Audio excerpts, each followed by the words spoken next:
Jeremy Sockman here today with a look at a movie with a lot to say about one specific thing that applies to lots of general things. If that's a little cryptic for you, then give me a chance to talk about this sporting life before you let yourself get confused. Okay? Good. So let's take a look. This sporting life follows Frank Machin, big lug of a coal miner who just so happens to be great at rugby. While under anesthetic after getting his teeth knocked out, he dreams of how all it took to get recruited to the team was to beat up some members. With top-notch skills like that, he's a natural and makes the big pounds. But his widowed landlady Margaret isn't so thrilled by his behavior or his tendency to force her into bed. I've asked you before to leave me alone that way. Well, isn't that right?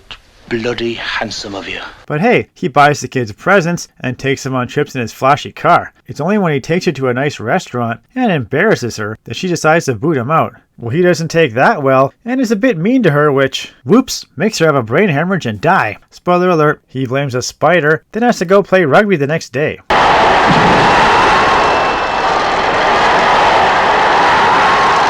Now, this sporting life was certainly about a man's life who just so happened to play a sport. That is, if you're one of those people who thinks rugby is one. If not, then you might wonder a bit about the title. But the one thing you won't wonder is what the movie's about after I tell you. You see, this sporting life is a movie made by a man with a grudge against not only all professional sports, but all professional athletes as well. Old Lindsay Anderson wants to show you that the people who play the big games are just big apes. They're all drunks, prone to violent outbursts, weirdly into naked hugging in pools, and unsophisticated grunts lacking class. But he also shows you that the owners of the teams only think of the players as investments designed to make them more money than they are paid. Yikes, you think Lindsay was pro-sports union? Property of the city.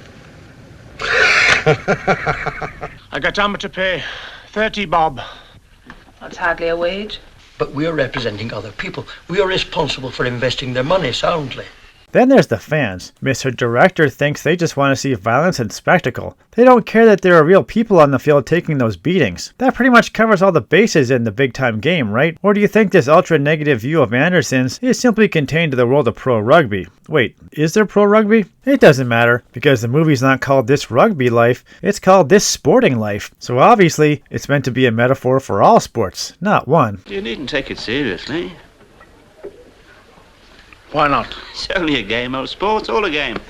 So there you have it, a movie about sports that hates everything connected with sports from the top on down. Really makes you wonder what brought all this negativity out. You think maybe Lindsay Anderson was bullied by the football team in high school or something? I'd ask him, but he's dead, so that makes it a little tough. So we're left with the movie to tell us, and I don't know, maybe it's just me, but I don't mind being fed a little bread in circuses by people that get paid lots to kick or smash a ball or puck around. That's why I'm Jeremy Sockman, and I'm giving the anti-sports sports movie This Sporting Life a hard pass. That's mean. This big lad gives me as much pleasure on that football field as anybody can today.